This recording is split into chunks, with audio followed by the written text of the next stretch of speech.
Hi, everybody. Welcome to another episode of Women of Family, Home, and Social Sciences, Women of FHSS. Joining us today, we have a recent graduate, Alicia Seeley. Welcome. Thank you. Thanks for having me. Yeah, thank you so much for being here. Alicia and I, this is the first time that I think we are going to highlight students who just graduated to talk about where they've decided to go, how they got to where they're going. And so I'm really excited because a lot of guests that we have been in different careers and have had really beautiful experiences, but it's nice talking to somebody who's just finished so that we can get advice out to students for how to prepare for that. So I think maybe, Alicia, it would be great to hear from you in terms of, who you are, a little bit of who you are, what you studied at BYU, and then the opportunity that you are pursuing right now. Absolutely. So I grew up in South Salt Lake. And after high school, I decided I was done with school. I was not going back anytime soon. And so instead of going right to college, I ended up joining the Army when I was 18. And I served on active duty for about 3 years. And after that, well, backing up a little bit, when I joined, I knew that I was interested in linguistics. I'd studied Spanish all through high school, and that was my favorite class. And so I knew that I kind of wanted to do something along those lines. And it just so happened that when I joined the Army, they really, really needed Chinese linguists. And that was a language I'd never studied before, never thought about studying before, didn't really have any interest, but it was like, okay, I'll do it. And so they sent me out to their defense language school, which was a really cool experience. So for 2 years of my 3 years on active duty, my whole job was to go to school every day and learn Chinese, which I ended up really having a great time with. I really, really liked it out there. I liked what I was doing. And after 3 years, I took a deferment from the military to serve a mission. So I served in Melbourne, Australia, and I was Mandarin Chinese speaking. So that kind of worked out well that I just spent 2 years learning it, which was really nice. I was kind of able to hit the ground running as far as the language side of being a missionary.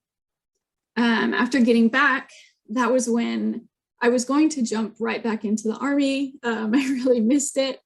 And I think there was a senior couple on my mission who I think was kind of worried about me and my desire to not go to school. And so they essentially filled out the BYU application for me and were like, here, this just apply, like, see what happens. And so I said, okay. And it ended up working out. So I did end up going right to BYU after my mission. I bounced around a lot. I probably changed my major about 8 times because I never really felt like, I was interested in a lot of things, in a broad spectrum of things. And it took a while to really feel like I was somewhere where I wasn't going to get bored. And that was multifaceted enough to keep my interests and what I really decided I cared about. Anyway, so I ended up in the geography department and my emphasis was urban planning. And I just graduated last year, so summer 2020. And I ended up, right after I graduated, I am still attached to the Utah Army National Guard. So right after I graduated, I actually got sent to the border for a year. And so I was down in Arizona, really close to the Mexico-US border. And I was doing some work down there. They just didn't have enough people to fill border patrol, border protection, customs positions. And so they sent the National Guard there. Not really something I wanted to do, but I didn't have much of a choice. And so I was there, and it ended up that they really needed someone who could map. And I was attached to a narcotics smuggling division unit, and they really wanted someone to map some of the narcotic smuggling routes that were coming from Mexico into the US. And it just so happened that while I was at BYU, I took several GIS classes as part of the geography curriculum. And so they had, ArcGIS set up on their systems, and they're like, we just need someone who knows how to use this. And so I stepped in there and I was able to, do some of that mapping, which was really, really a cool experience, it turned out. And so then I decided to apply for grad school. And I applied to a lot of schools, but I ended up getting accepted to Harvard University Graduate School of Design in their Masters of Urban Planning program. And I've just been still in my first semester. I started in August. So yeah, now I moved out here to Boston, and it's stressful, but it's going really good. Oh my gosh, you have such an incredible and vibrant past. And it sounds to me like, I mean, this wasn't what you were intending at all when you first started school. So walk me through that process a little bit. Walk us through that process of, now you're back in school. You talked about how schooling for you wasn't really something that you were excited about. Now you're doing more. So what happened kind of on this journey of kind of being like lovingly forced to apply to BYU and then, going where you are now? Yeah, it was sort of a rough transition, honestly. When I first started going to BYU, I knew I had sort of like had a feeling my whole mission that I needed to go to school.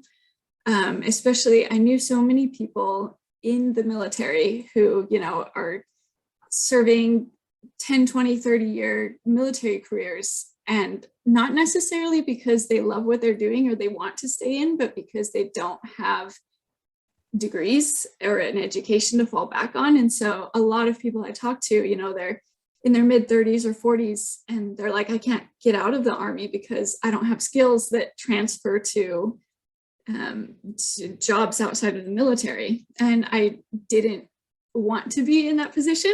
And so, but yeah, going to school initially was sort of rough because, like I said, I bounced around a lot. And I think I was a civil engineering major, and then I went to Chinese, and then I went to public health, and then I went back to Chinese. And anyway, it was actually, I was really interested in international development, which is just a minor at BYU. But I was in a couple of those classes, and I thought, oh, this is really cool. Like I want to do something that helps people, right? And that's so vague and broad, but I thought, hey, this is a really cool thing that I want to learn about. And I guess somewhere along the line, I just sort of realized that if I really wanted to help people, I needed real skills that I could use to help them, right? I spoke Chinese, but that was really my only like skill that I could put on a resume. I felt like hard skill. And it's not like in an international development context, I'm going to go and teach people Chinese. Like that's not exactly how I wanted to be helping people. And so it was actually one of my professors in one of my international development classes was talking to me at one point, and just sort of out of the blue was like, have you ever thought about urban planning? Because this is like that's like a really eclectic major. A lot of people go in there with a broad range of interests, and you can do like so many different things with it. Like maybe you should go check it out. And so based on her advice, I did. And as soon as I went over to that program, I just really felt like it was the first time it incorporated all these things that I really, really cared about, like the environment and, all these things about sustainability and quality of life and affordable housing and like design of spaces and how people use those spaces. And so that's when I really just kind of felt hooked. And going back to school was another big decision, but it really just depends on your field and what you want to do. But for me and for urban planning, it's sort of expected, or at least highly encouraged and recommended, that you get a master's degree. So here I am. That's amazing. And by the way, I meant to say earlier, thank you for your service to our country and helping protect our freedoms. I just think that's incredible that you've had that amazing experience. So thank you for your service. Thank you. The second thing that's kind of on my mind a little bit is that we have a lot of students that are graduating that are considering more education. And a lot of things that we talk about, particularly in these sessions, is how you're able to kind of navigate that balance of, I want to pursue the dreams and passions of my spouse. And I also want to pursue, dreams and passions for myself. Like, can you walk us through kind of balancing your decisions with the desires and the career trajectories of you and your spouse? Absolutely. So I dated my husband for 4 years before we got married. And so we had lots and lots of conversations about this, actually, about like what we both wanted to do, and how we could sort of build this future together. And obviously there's compromises on both sides, but I didn't want him to have to give up anything that he wanted to do. And I also had these ambitions of having a career. And so this is something we talked about a lot, and we like had a really good idea of when we got married. And thankfully for us, my husband is in advertising. He graduated from the advertising program at BYU.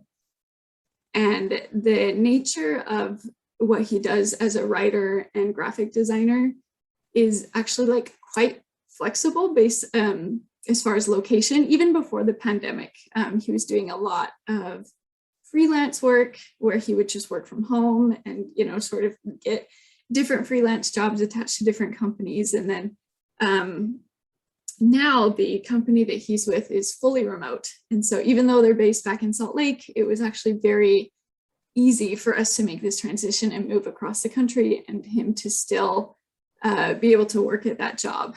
And so obviously he's made more sacrifices than I have as we're out here, specifically to pursue my master's program. But it's, how do I articulate this? But at the same time, we're in a position where we support each other and we support like what the other one wants to pursue. And it's sort of this mindset of, okay, these 2 years, like I need a lot of help and support, right? I need to get through this program. But 2 years is such a short amount of time. Like I'm already almost done with my first semester, which I can't believe. And then after that, like less of that, I'll need less support, right? Because I won't be going through this vigorous program. And so that's kind of when we can sort of shift and he can do more of what he wants and I can be that support for him. I love how you talked about that, because I just remember watching a show where, the woman's like, it's my turn and don't worry, it'll be your turn next, right? And so this constant balance, and the fact that you have that open communication and you knew that going in is a really big deal. So thank you for being so open to talk about that balance of priority and camaraderie and friendship and communication that you have. I think that that's really great. So tell us a little bit about the program that you're in. What were some things that you did to prepare for your graduate studies? I mean, it's Harvard, right? So I'm looking to you to talk about what you did to find out about the program, your application process, letters of recommendation, any kind of mentoring that happened for you, behind the scenes networking. Can you give us kind of an overview of what you did to prepare for this master's program? Absolutely. And let me just say, like, this is a place I never ever saw myself. You kind of, as you're in school, you kind of have those classmates that you feel like, oh yeah, like they're, they'll end up at some Ivy League school, because they're just really on top of everything, and they're gregarious, and they're always participating in class, and they're, you know, top of the class, and they have a 4.0. I was never that student.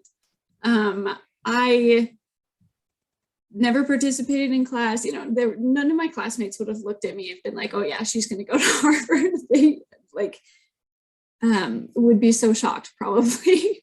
And so your GPA doesn't matter as much as you think it does.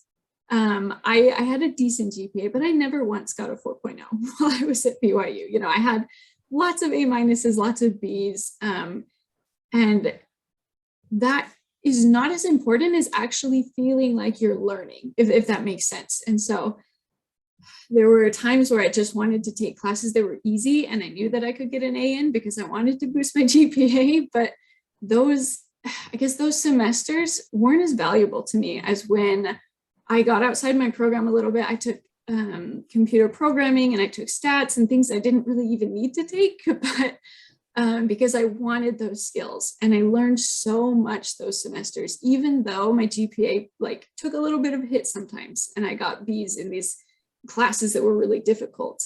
And I think that having those skills to broaden my skill set and get outside of, you know, the neat little box that the program kind of puts you in, like you need to take these classes and that's it.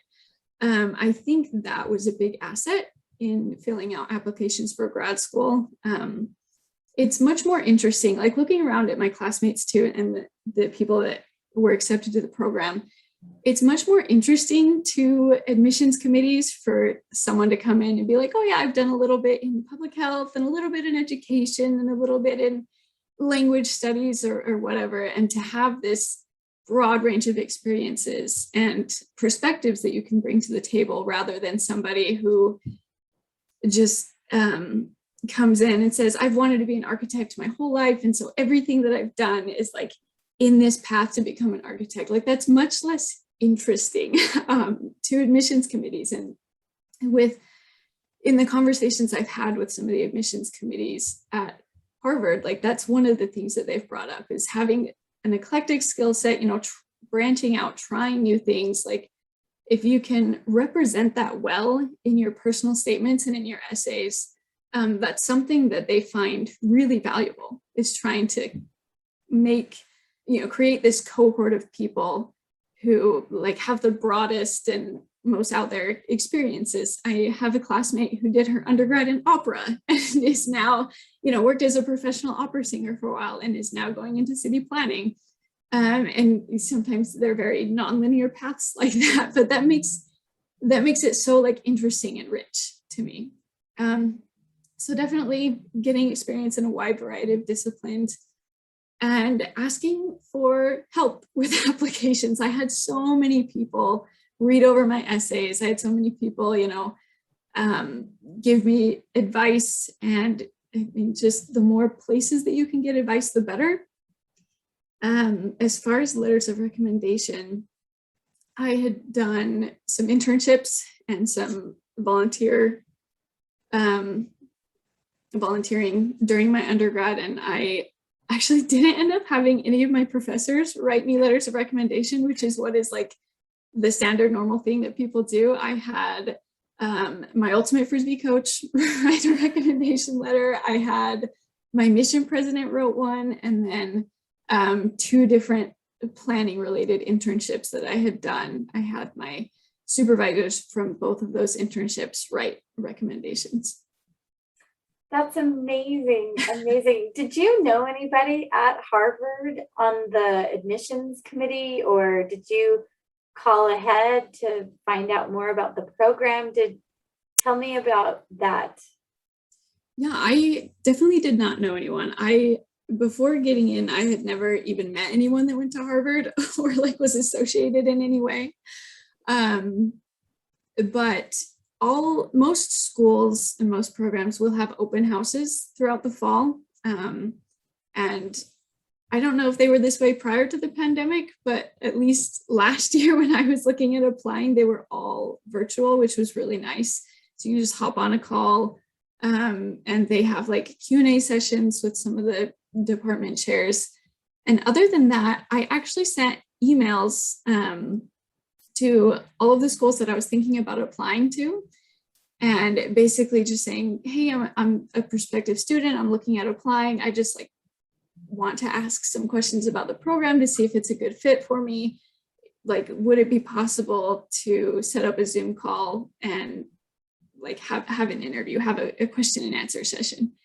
And more often than not, they were more than happy to email me back and say, yeah, of course, like let's set up a time, hop on a Zoom call. So I talked to department chairs of like 8 different programs to ask like what was unique about their program and get a sense of which programs sort of aligned with what I wanted to do. Oh, that's so good to hear. I feel like I tell students all the time, but it's scary, right? Making calls to people that you don't know. And so for my shy students, I'm curious to know what advice you would give them if they're reluctant to kind of go that, go to that kind of extroverted extreme. I wouldn't even say it's extreme, but that seems a little more extroverted. So do you have any advice for my shy students? I am a shy student. I identify as like a shy person. And so it was really intimidating to me. And the open houses will give you a little bit of an idea of which schools to reach out to and which not to. So I actually didn't reach out to anyone at Harvard before applying because they ask you not to, because I think they have like so many people trying to talk to professors and trying to talk to the admissions committee before applying that they just ask you not to. And they're very, very nice once you get in, and then that's when you reach out to them. But yeah, the open houses gave me a good idea because some schools were like, yeah, reach out to, this person specifically, and they will have someone who is sort of like the recruitment person for the program. And that's a big part of their job, actually. It's just to talk to prospective students and to introduce the program. And so that made me feel a little bit better that I wasn't just like bothering someone, that I was just, a nobody from another state that was thinking about the program. So that did make me feel a lot better. And then emails are great because then you're not cold calling. Cold calling people scares me to death. And so emails are great. So you can, really think about what you want to say, and you can spend time articulating it and editing it, and obviously like be very professional and understand that these are really busy people, and be courteous and cognizant of their time. But a lot of times, like I was surprised at the responses that I got, quite frankly. And it also gives you a good idea. Some schools sort of acted like they were too important to talk to me, and that I ended up not applying there because I was like, well, I don't want to feel like that as a student, that I can't, go and ask for help or talk to professors because they're too important or they're too caught up in their research to, have time to help a student. And so it actually gave me a good idea of which programs I might feel more comfortable in. That's amazing. Thank you so much for that feedback. I think that will be really valuable for students who are considering graduate programs, definitely.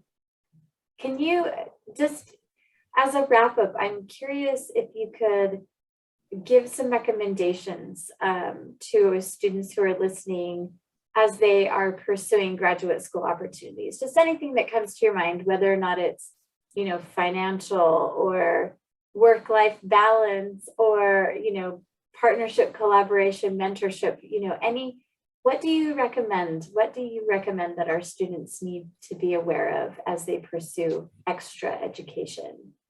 Sure. Sorry if you can hear church bells in the background, by the way, they go off every hour. But 2 things come to mind if you're thinking about grad school. The first is don't be in a hurry and don't worry about what other people are doing. It's easy to be a student and look at, some of the graduating seniors who are already getting into all these great schools and to feel a lot of pressure that you need to jump immediately into grad school.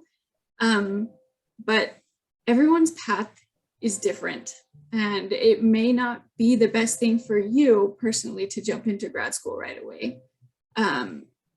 So I would recommend not being in a hurry and really starting to think about, do I need to do grad school, and do I need to do it right now? Or is this something that would be more beneficial a few years into my career?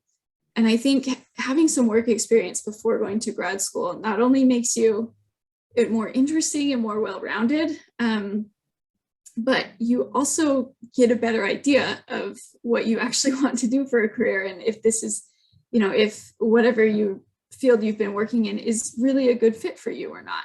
And I'm 29 and I've just started grad school, and I have classmates who range from like 24, 25 to 37, 38. And so don't feel like you need to jump into it right away. And the second thing is make sure to do your research about the programs specifically and make sure they're a good fit. So for example, don't go to Harvard just because it's Harvard. For example, I think a lot of students do, because it has this prestigious name and this reputation, and they're really excited about it. And so they go to Harvard just because it's Harvard. But with urban planning, for example, some schools always approach it differently. And so some schools have urban planning in their School of Public Policy, and some schools have urban planning in their design school or their architecture school. And sometimes they're in the environmental science departments. And each of those is going to be a very different approach to city planning. And I knew going into applying to grad schools, I knew I wanted to go to a design school. I knew that I wanted to, focus more on the design of spaces and how design facilitates some of the social interactions among people and the quality of life. And so I knew I wanted to approach it from a design perspective. And Harvard is a design school. They're not trying to hide that, like it is in their School of Design. And I have a lot of classmates who I think are sort of disappointed and not satisfied with the program because they really wanted to do research into public policy, and they really wanted to do, more of the environmental science side. And they went to Harvard because it's Harvard and they expected it was going to be the best. But you really, really do need to research your program and figure out, like, okay, not only is this a good school, or not only is this a location I want to live, but is this the right program fit? Is this going to be along the lines of what I see myself doing for the next 10, 20 years? So those are the things that come to mind. Awesome. Thank you so much for that. I think that is really valuable when looking at personal requirements. Sometimes I feel like students enter into an interview situation at a grad school program or an application situation, and they think, I just want to be accepted. I'm desperate to be accepted, when in actuality, they also need to be thinking about, well, are they meeting my personal requirements? So is this something that I want just as much? So I really appreciate that background. As we wrap up, is there anything that you feel would empower our women students in particular to pursue whatever they choose post-graduation, whether or not it's grad school, stay-at-home opportunities, part-time opportunities, or full-time opportunities? Yeah, that's hard, right? I would almost say the same thing or along the same lines. Don't worry about what other women are doing. Don't feel like because everyone around you is being a stay-at-home mom that like that is the most righteous thing to do, or like that's what you have to do. Don't feel pressured by that. And vice versa. Don't feel like, because you're deciding to be a mom and work part-time or be a mom full-time right now, like don't feel like that's any less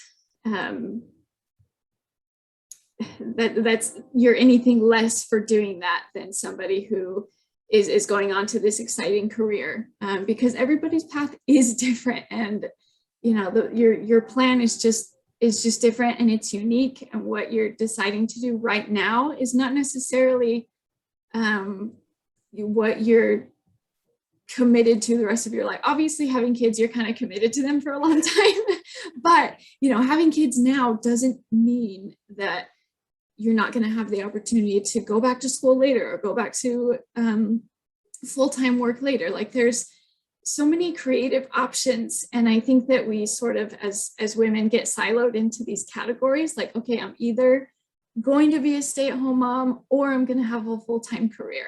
But there's so many creative intersections and ways to do both. And